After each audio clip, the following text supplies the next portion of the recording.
It's a beautiful day in the neighborhood, a beautiful day for a neighbor. Would you be mine? Could you be mine? Won't you be my neighbor? Chick, chick, boom, boom. It's a Leo Be the Lion show. Boom, boom. Gonna tell you what you need to know. Boom, boom. Now here comes your boy Leo. Hey everybody, it's your boy Leo Be the Lion coming to you live from Respectable Street via subcultureradio.com every Monday from 6 to 7 live here on Clematis in West Palm Beach, Florida. We kind of have a rained out day today, kind of dreary day outside, but you know, we needed the rain in West Palm Beach, Florida, so we needed it. Like I said, this is the Leo B. the Lion show, and this is episode 28. Time is flying, ladies and gentlemen. We'll be getting to our anniversary in August, I believe. I have to double check my notes, but we'll talk about that another time. We have plenty to talk about today, a jam-packed show, and I'll just get right into it. We'll start with what I did over the weekend.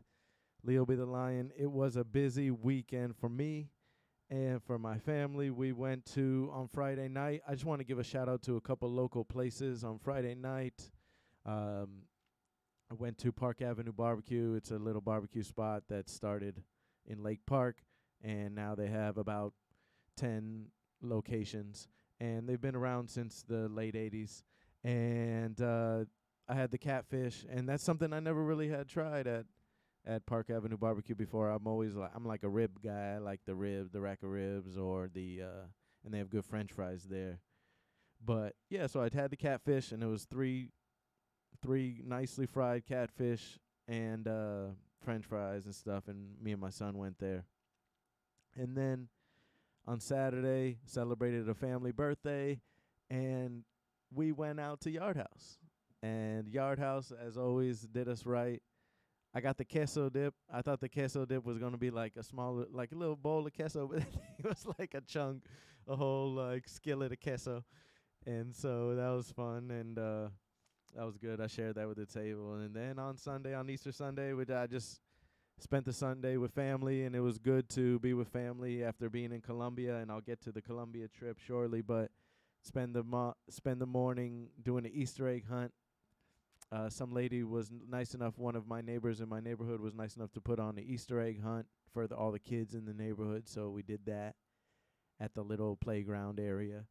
And then went over to my mom's house, and she cooked, and she was, hanging out with my son. So it was fun to spend time with family and really recharge before the Monday work week started. And my son, the only thing he wanted to do more of was hunt some eggs. Like, he was an egg hunter, that's for sure. And with the price of eggs, I'm sure we could. It's expensive to hunt. So, but yeah, he was like, "Can we go more Easter eggs hunt? Have more Easter egg hunting?" And I was like, "Well, it's over. It ended. There's no more eggs." And we should have rehid maybe for next year if he wants to do it. We'll rehide the eggs again and be like, "All right, time to have another hunt."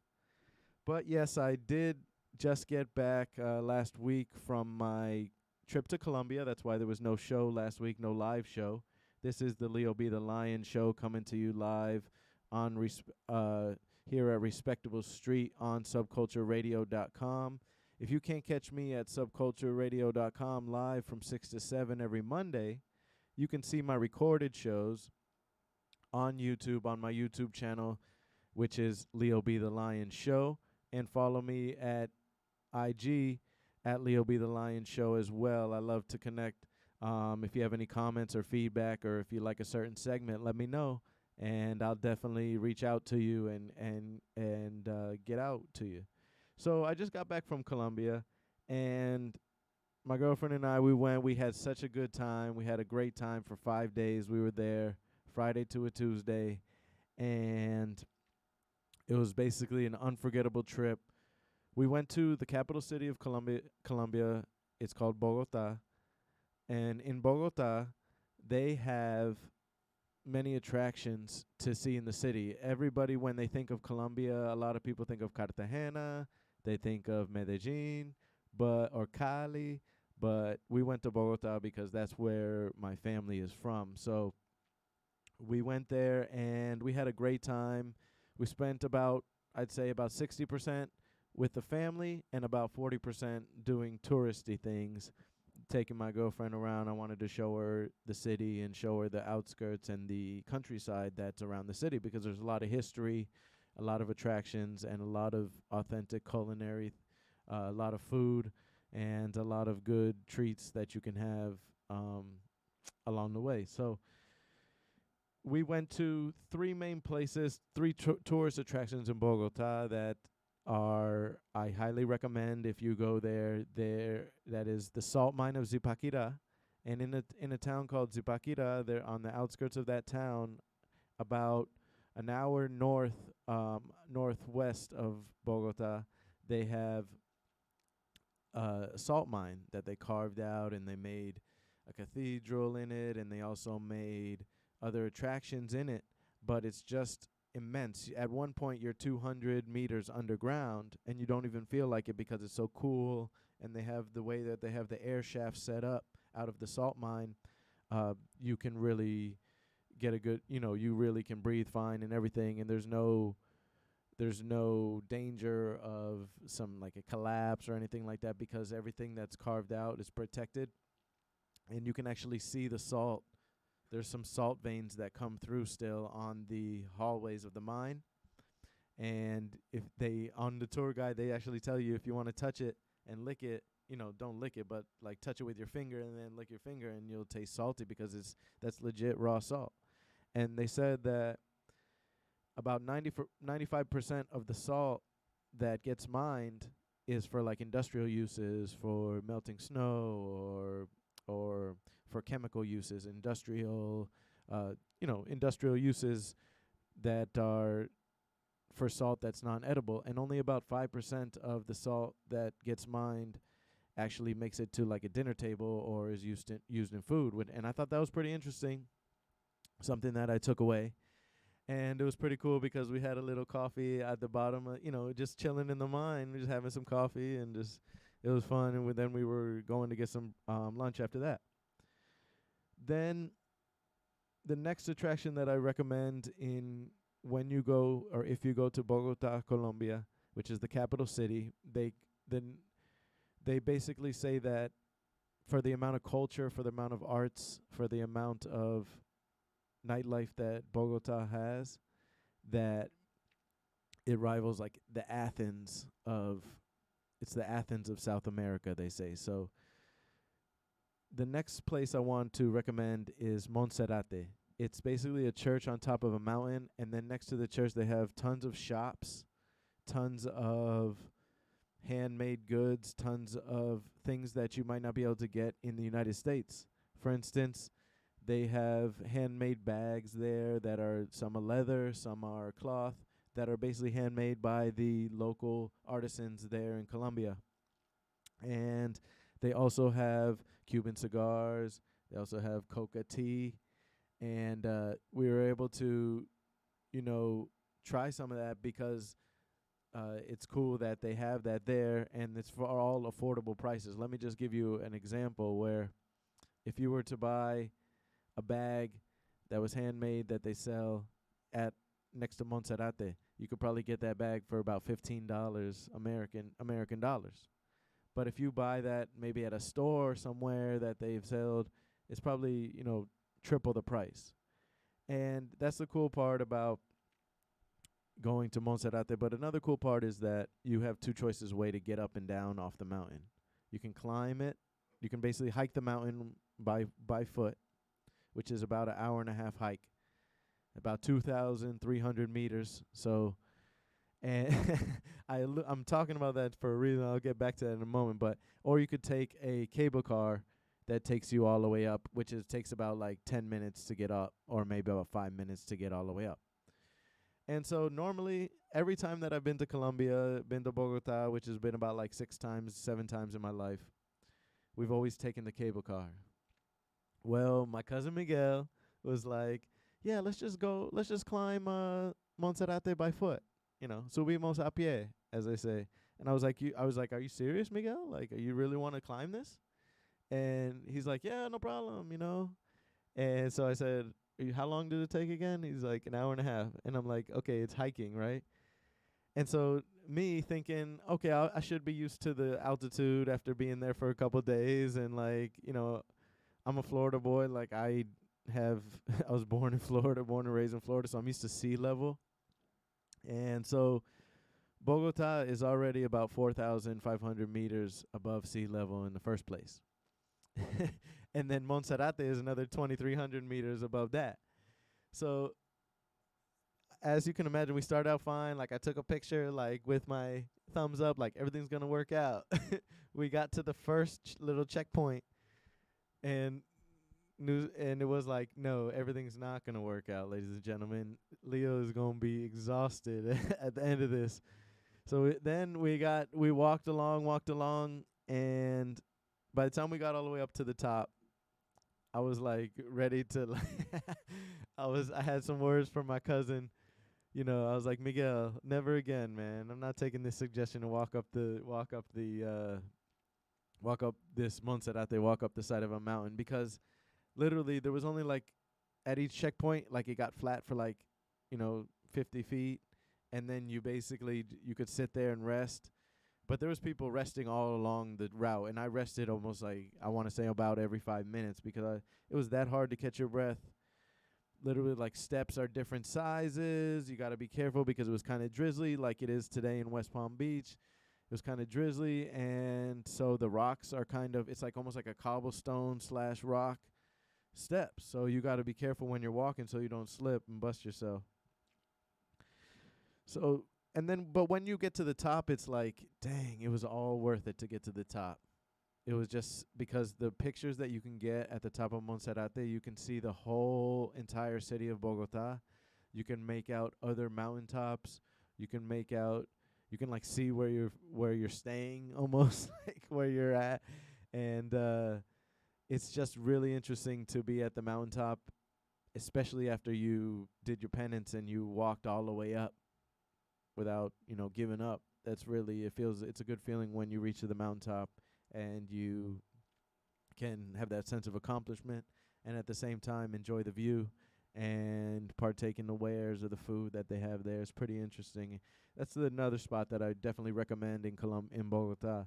And the third place that I recommend in Bogotá for if you're doing the tourist thing is the Museo de Oro. And that's the gold museum. It's the National Gold Museum. Colombia is known for having large deposits of emerald. It's a very rich in metals and gemstones, and has a lot of elements within the ground and a very rich soil. So they're known for having platinum, gold, copper, silver, emeralds, salt, as we've mentioned. They grow roses. Colombia has that good soil, and we all know they're known for other things, but we won't talk about that. So in the Museo de Oro, it was so interesting to see how the indigenous people mined the gold, were able to smelt the gold, were able to hammer the gold, and to use almost these rudimentary tools and to have such the detail. And we saw this one that was the most famous one. You might recognize it. If you go in West Palm Beach to Salento Coffee, shout out to Salento Coffee. They have some good coffee. They're Colombian coffee. If you go to Salento Coffee, they have a replica of the balsa. And that's like balsa de ofrenda, which is basically the offering little boat. And so they have a replica of that, but in the Museo de Oro, they have the actual one. And it's literally about the size of my hand, like this. And it has nearly unseeable to the naked eye. It's hard to see. You would have to be in there with like magnifying glasses, but it's hard to see the level of detail that the balsa has. And it's a world famous thing, so I recommend checking out the Museo de Oro. There's actually one in Miami. There's one in Cuba. There's one in Tampa, I want to say, where they have exhibits, and all over the world, and about 20 some museums from Colombia in Spain, which I didn't know. So now that we one more thing I would like to mention about the Colombia trip is that it was nice to catch up with my family. I hadn't been there in 8 years. About half my family lives in Colombia, half my family lives in the United States. And one thing that I do want to pass on to my listeners, to my viewers in YouTube, is that, I understand not everybody family members gets along, but life is short. And it was nice to see my family. That's all I can speak for is my family and my situation. I can't speak for anybody else. If they don't want to know their family, that's fine. But in what I understand is that to know your family is like a blessing to have. And that's what I just kept repeating when I was on the Colombia trip, because it was really nice to see, family taking care of family, looking out for family. And I won't get into all the details, but it was just nice to see how, family looked out for each other there for sure. And it just was a little bit more friendly in Colombia than I would say that we have in this situation in the United States currently. It was just a little bit more friendly. People were more friendly. Employees of places were more friendly, and I just say that that was a nice reprieve, and it definitely recharged my batteries to come back to the United States. Now, after talking about the Colombia trip, let's get into some sports. Let's get into the NCAA tournament. I just want to say that UConn was able to destroy San Diego State University for the national title, and they won. It was UConn's year. I mentioned it on my previous episode that it was UConn. It felt like UConn's year this year, and I picked them in my pack of picks. It was UConn's year. They really took care of business, and it was their 5th title for them since the 90s. On the women's side, LSU beat Iowa for the national championship. Angel Reese was able to beat Caitlin Clark and Iowa on the women's side for the first title for LSU, and then controversy ensued with, the statements that Joe Biden was talking about. Oh, maybe we'll invite Iowa to the White House too, and everything like that. But then they squashed it, and they were able to accept and go to the trip. LSU was able to go to the trip. The national champions, as rightly so, they won the national championship. Now, that was just like a quick little update. So UConn, the title holders, FAU fell to San Diego State on a last-second play. It was as the buzzer was sounding. San Diego State's shot was in the air, and they made it to win the game by 1 point. It was a tough way to lose, tough way to be winning the whole game. FAU was winning the whole entire game until the late in the second half. And there needs to be 4 quarters in college basketball. 2 halves are kind of weird still. Like, even the women's college basketball has 4 quarters. Get with it, NCAA. Come on, make a change. And then also, in the other side, Miami didn't really stand a chance against UConn. It was UConn's year, and they took care of business. Now let's switch it over to the NFL talks, NFL free agency talks, and NFL news and notes. I have the draft news and notes here. We're going to talk a little bit about that before getting to the NBA playoffs. So let's talk about the NFL draft and the upcoming NFL draft in late April and the NFL news and notes. We have some big news happening today and yesterday, is that Adam Schefter is reporting that the Baltimore Ravens, are signing Odell Beckham Jr., that's right, OBJ, to a 1-year, $18 million contract with up to $15 million guaranteed. That's great for the Ravens. That's great for Lamar Jackson. Hopefully, their reports got out that Lamar Jackson had been courting OBJ to come and sign with the Baltimore Ravens so that he could have another weapon under his belt. And I think that's a great move by the Baltimore Ravens. One thing that I'm concerned about, though, is what if somehow the Baltimore Ravens signed OBJ, Odell Beckham Jr., but what if they end up not signing Lamar Jackson? That would be insane, in my opinion. So I hope this is a sign that the Ravens are serious about re-signing and giving keeping the franchise tag on Lamar Jackson, and/or giving him a long-term extension on his contract, or giving him a new contract for at least 5 years. They said 5 years.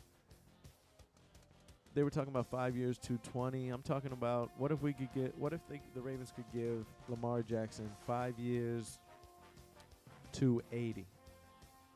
That would be straight, right? Because 5 years, 300 would be 60 a year.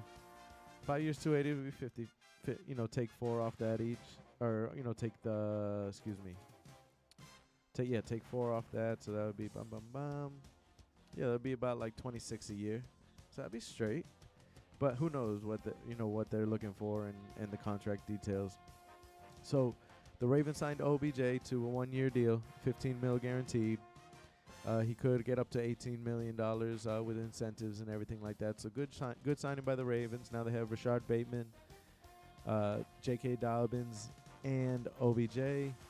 And they also have Lamar Jackson, obviously, with the non-exclusive franchise tag for this year. The Dolphins were able to re-sign Durham Smythe to a 2-year deal. Hopefully, he's what fits in the system for the Dolphins. I believe so, because they got rid of Mike Gesicki, and so now that they have Durham Smythe locked up, we have a couple other tight ends on the roster as well. I think we'll be fine, and the word on the street is that the Dolphins may draft a tight end. I believe his name is Matt Laporta, but don't quote me on that.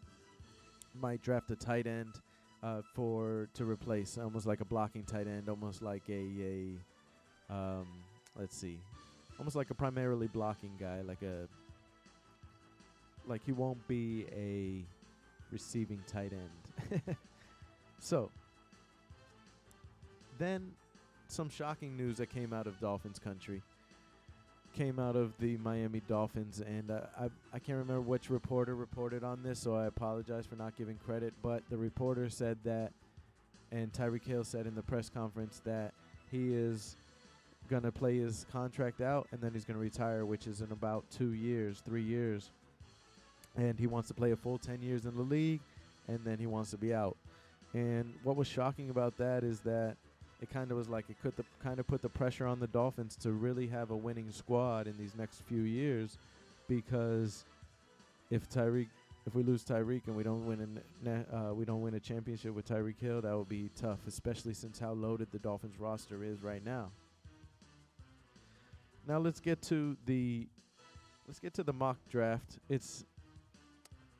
I'm a member of ESPN Plus, and so I have the mock draft here that I have of Todd McShay's latest mock draft, and he's gone up. He's adjusted from number 1. He's adjusted the trades that have happened. So he has Carolina at number 1.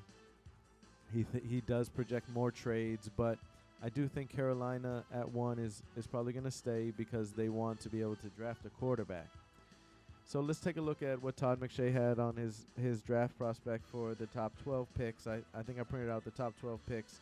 I was like, I'm not gonna print out all this because that would be more than an hour show, ladies and gentlemen, by itself.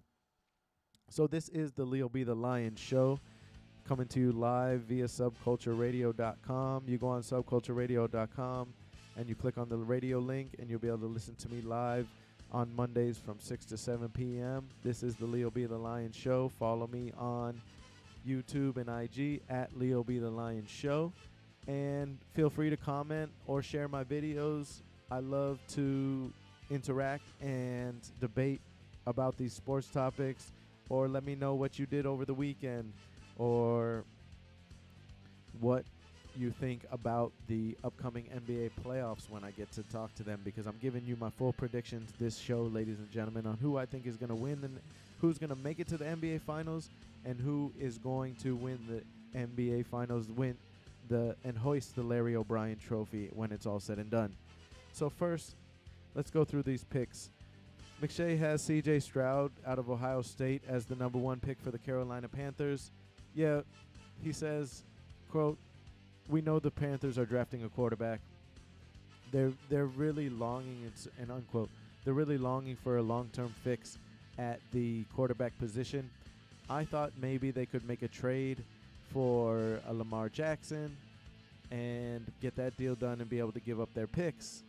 And I think that they'd be able to get that deal done. But I guess that they're either going to Bryce Young or C.J. Stroud, but Todd McShay has C.J. Stroud as the first quarterback and the first overall pick to go to the Carolina Panthers in the 2023 NFL Draft. With the second pick in the 2023 NFL mock draft by Todd McShay, it is Bryce Young, quarterback out of Alabama, to the Houston Texans. The Houston Texans do also need a quarterback. They have Davis Mills, and he's probably on the top of the quarterback list. Bryce Young is one of the best passers last year that we saw, and he made NFL-type plays last year in Alabama. And while he is a little bit on the smaller end of quarterbacks in terms of height, he would definitely be better than Davis Mills, what they currently have right now. Bryce Young and C.J. Stroud look to be the two top quarterbacks. I don't think Anthony Richardson and Will Levis will jump into the top two, but we shall see, because there's a protected trade at number 3, according to Todd McShay in his latest mock draft, and that is number 3 Colts. The number 3 pick, the Colts will be trading with Arizona to move up to select Anthony Richardson, quarterback out of Florida. Now, we've heard, according to Todd McShay, he's heard mixed reports at whether the Colts would want to move up if Stroud or Young was not available, but the veteran route hasn't worked for them. They've got Matt Ryan, Phillip Rivers, Carson Wentz, and it hasn't really worked out for them, so they need to draft a quarterback, pull the trigger on drafting a quarterback, since I believe the first quarterback that they've drafted high since Andrew Luck. Now, let's talk about their backups. The Colts have Gardner Minshew, so it would be a decent pick if they got Anthony Richardson. But if you're the third overall pick, you're probably expected to start sooner than later. So the Colts are projected to trade up with Arizona and get Anthony Richardson out of Florida. So first 3 picks would be quarterbacks, ladies and gentlemen. Fourth pick, they swap picks with the Colts, and that's the Arizona Cardinals. They'd get Will Anderson Jr., the outside linebacker out of Alabama. He's a pass rusher, and they need that after J.J. Watt retired and Zach Allen's off to Denver. And the front office has also had some shakeups in Arizona, where they've had a new GM, and they need to set the tone early for his tenure at GM. Now, the next pick is the Seattle Seahawks from Denver, and they're projected to get Jalen Carter, the D tackle out of Georgia.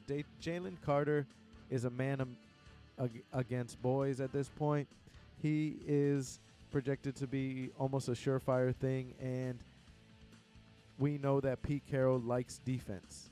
He hangs his hat as calling card is defense. So let's see how Pete Carroll and the Steelers and GM John Snyder could, if they pull the trigger on Jalen Carter, the D tackle out of Georgia. But also, what could they be? They could also be thinking about if they wanted to make a splash or come out of left field and do something that's off the radar. Next, at number 6, we have the Detroit Lions. And the Detroit Lions are projected to get the defensive end, Tyree Wilson, out of Texas Tech. The Lions had the worst defense in the league last year. They're trying to bolster their defense. They picked up a couple players, but they lost a couple players on their defense, like namely Deshaun Elliott to the Dolphins. And so everybody expects, including Todd McShay, the Detroit Lions to pick up Tyree Wilson out of Texas Tech and bolster their defensive end, their pass rush, and bolster their defensive line, and maybe that they can help their secondary get a few more takeaways by rushing the passer a little bit better. Then we come to the number 7th pick in the draft, and that's the Las Vegas Raiders. And they're projected to get Devin Witherspoon out of a cornerback out of Illinois. He is projected he's allowed a 5.2 QBR when targeted last season, which is second in the nation. 5.2 QBR, that's awesome for a corner to only allow that. And he's very quick, and he's a good playing press coverage. So we shall see, and we shall see what the Raiders do. They're projected to get Devin Witherspoon. Then with the number 8th pick in the draft, according to Todd McShays for this upcoming draft, the Atlanta Falcons are projected to get Christian Gonzalez, a corner out of Oregon. I personally don't think the Falcons would do that. They need, they have Desmond Ridder, but they also need work on their D-line as well. They also need some O-line help for the Atlanta Falcons. So we shall see what the Falcons do. They're projected to get the corner out of Oregon, Christian Gonzalez. So the number 9th pick from Carolina is projected to be a offensive tackle or guard by the name of Peter Skoronski. And what I think that the Bears are going for this is they need to bolster that O-line to protect Justin Fields. They want to keep Justin Fields healthy. They want to keep him upright so that he can cook, so that he can do what they drafted him for, and that is make plays downfield with his arms and his legs and be able to take care of business or be a dynamic playmaker in the league for years to come. So they're trying to bolster the O-line by getting Peter Skoronski out of Northwestern. With the 10th pick in the NFL draft, Todd McShays has the Eagles selecting Lucas Van Ness out of Iowa. I think that's a good pick, but I think that they could do better. They should select somebody out of the SEC, or maybe Bijan Robinson. That would be a nice little pick with Jalen Hurts. Then 11th pick is Tennessee Titans. Are expected to take Jackson Smith-Njigba. And Jackson Smith-Njigba is a fast, excellent route running, great, ready-to-play wide receiver out of Ohio State. And he will be the replacement for A.J. Brown and the replacement for the Titans' offensive woes last year. It was hard to replace losing A.J. Brown. Then with the 12th pick, I said I was going 1 to 12. The Houston Texans are projected to get Nolan Smith. If Smith-Njigba was on the board, they would probably get him, but Nolan Smith, according to Todd McShays, the offensive line or the outside linebacker out of Georgia. So now, the Dolphins don't have a first-round pick, so that I believe they just have a third-round pick in this draft. And like I mentioned earlier, they're projected right now to get probably a tight end. But I would like to see if they could get anybody, maybe a young defensive lineman, just to bolster the defensive line a little bit more. Now, after talking about the NFL free agency, the trade talks, the newly signed Odell Beckham Jr. to the Baltimore Ravens, and for the top 12 of Todd McShays' mock draft, let's get into the NBA playoffs that are starting this week, ladies and gentlemen. I'm excited for the NBA playoffs. I'm gonna make predictions all the way to the NBA Finals and tell you who wins the NBA championship and who will hoist the Larry O'Brien Trophy. So let's get into it. And if you want to follow along with these picks, they're not officially my hashtag 5-pack of picks. But if you want to follow along with these picks and I'm right, let me know. And if I'm wrong, talk your talk. So let's see what we got. So starting with the play-in tournament. So so that you understand, the play-in tournament is a battle between the 7 and 8 seed and the 9th and 10th seed. And the winner of the 7-8 game is the 7 seed. The loser of the 7-8 game plays the winner of the 9-10 seed. The winner of the 9-10 game plays the 8 seed. And the loser of the 9-10 game doesn't go to the playoffs. So it's just a battle to see. The play-in tournament is just a battle to see who gets the last 2 seeds, the 7 and 8 seed for the NBA playoffs. And this gives a chance for teams that are on the cusp or on the bubble to possibly get into the playoffs where they wouldn't have had a chance in the last few years and in history, because those teams, if they've already locked up the 8th seed and there's still 5 games left to go, those games are kind of meaningless. But if you're trying to jockey for playing game position, that's when it's kind of fun, and it makes the last few games of the NBA regular season meaningful and not meaningless. Now, let's talk about the Eastern Conference first. I like to go in alphabetical order, so we'll go Eastern before we go Western. East side. The first game is this number 7 seed Heat versus the 8 seed Hawks, and they'll be playing in Miami. Obviously, the higher seed gets to host the game, and that's on Tuesday night. And I expect the Heat to beat the Hawks. Right now, the Heat are, and I'll get to it later, but the Heat are about 5 games over 500, and the Hawks are exactly at 500 at 41-41. So I expect the Heat to beat the Hawks in Miami on Tuesday night to lock up the 7th seed. Then I expect the battle for the 8th seed to be Chicago versus Atlanta, because I think that Chicago makes it. The Chicago Bulls will beat the Toronto Raptors in the 10-9 game. The Chicago Bulls are the 10 seed, so they have to travel to Toronto to play the Raptors. But I think that Zach LaVine, Alex Caruso, and them and Nick Vucevic will do better and take care of business against Pascal Siakam, Fred VanVleet, and Scotty Barnes. Although, do not count out Scotty Barnes. He is a West Palm Beach native and did play his high school ball in West Palm Beach. So if the winner of Chicago and Toronto will go on to play the Heat, I assume that the Hawks, because they're the 8th seed. And I expect Chicago to win that final game of the play-in tournament and lock up the 8th seed. So let's move on to the Western Conference now. In the Western Conference, it's the 7th seed Lakers against the 8th seeded Timberwolves, and the Lakers will be at home at the Crypto.com Arena, or the Crypt as they call it. I wish it was still Staples Center, but you know how that goes. So I expect the Lakers to beat the Timbies, to take care of business, especially with this latest news coming out of Minneapolis, coming out of the Twin Cities of Minnesota, that Rudy Gobert, after getting into an argument with Kyle Anderson yesterday, on the 82nd game of the season, he threw a punch. Rudy Gobert threw a punch again to almost hit Kyle Anderson, and he became suspended for the play-in tournament. Suspended for the play-in game.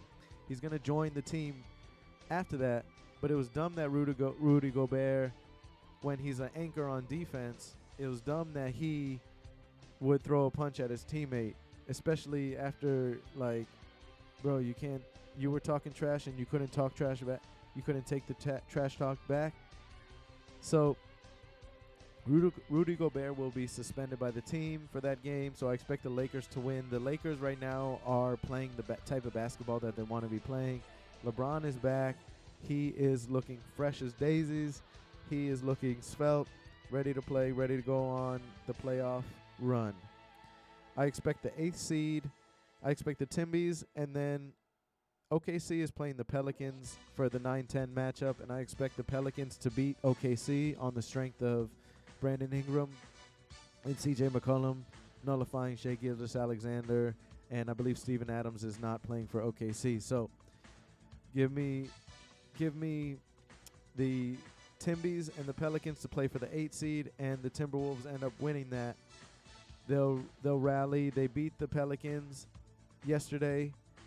Thank you to the Timberwolves for winning. That helped me cash in one of my bets, so I appreciate that.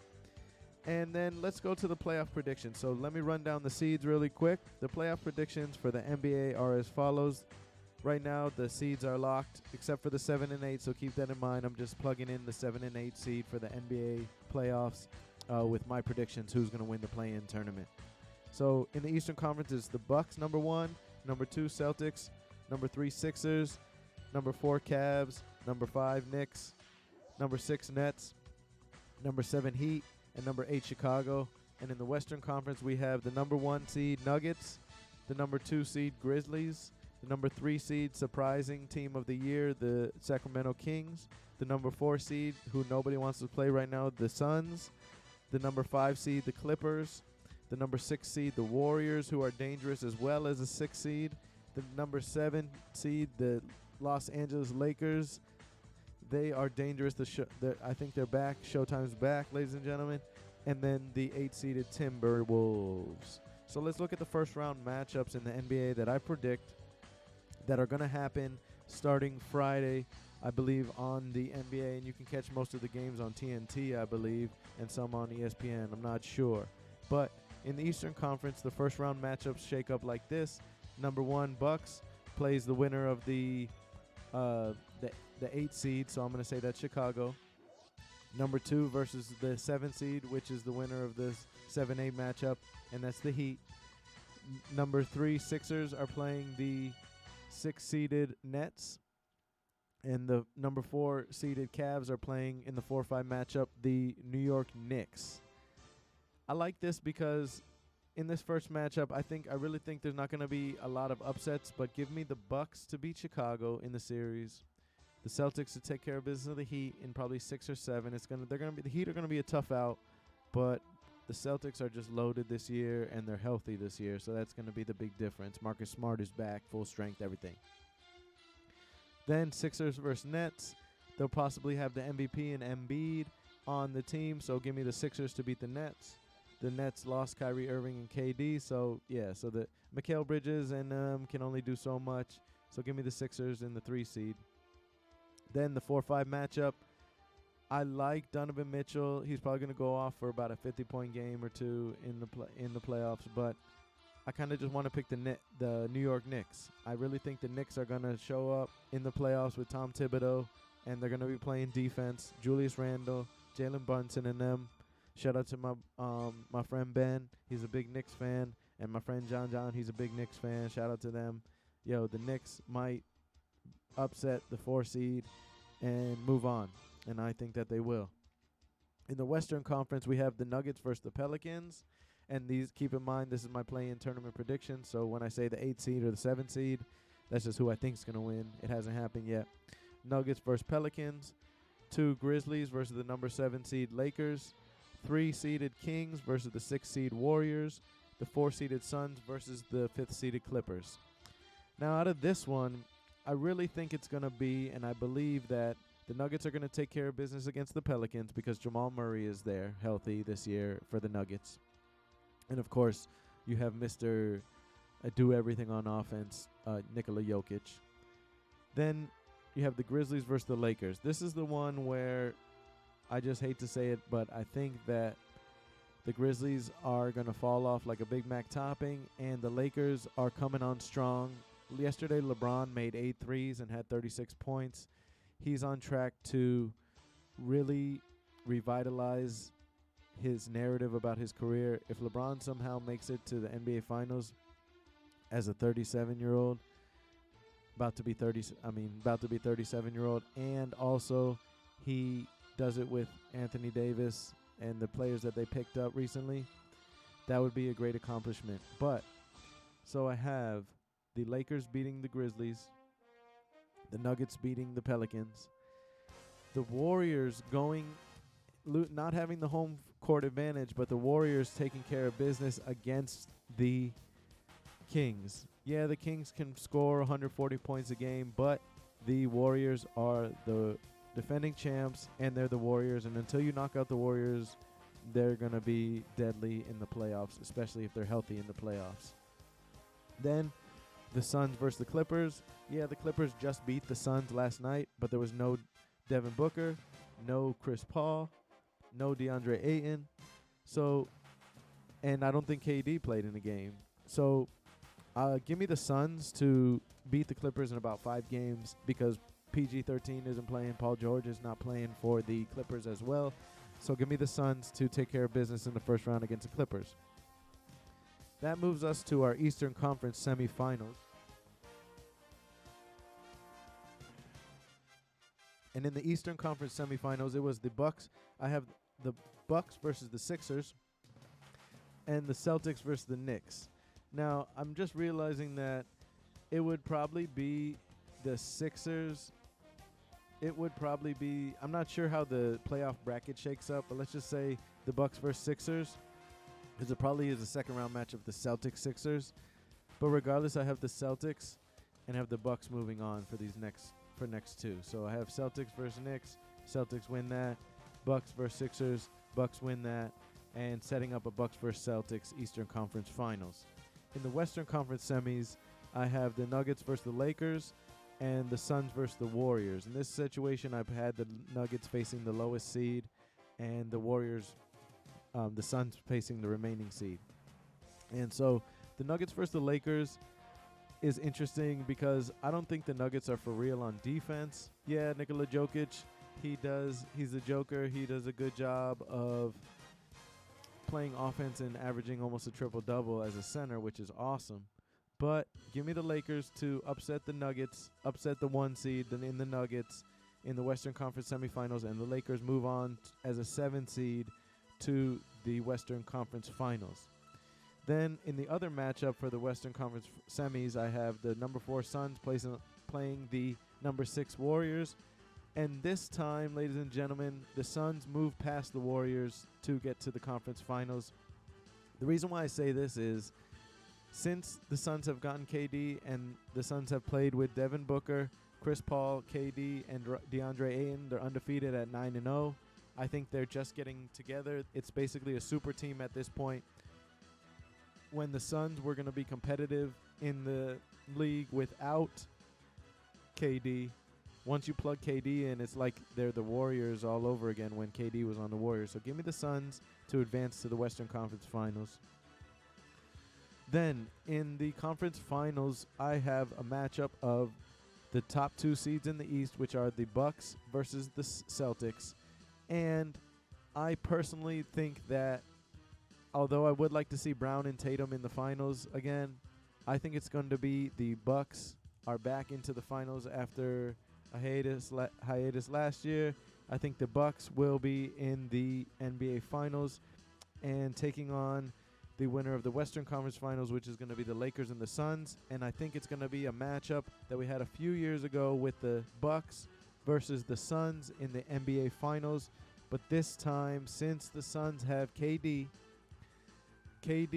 and the Suns will be able to throw everything in the kitchen sink that they have at Giannis, at Chris Middleton, and at Drew Holiday, where the role players that they have will be nullified as well. So give me the Suns to win the NBA Finals. The Suns will win their first NBA championship this year with KD if everybody stays healthy. So the Suns are going to win the NBA Finals according to Leo B. the Lion.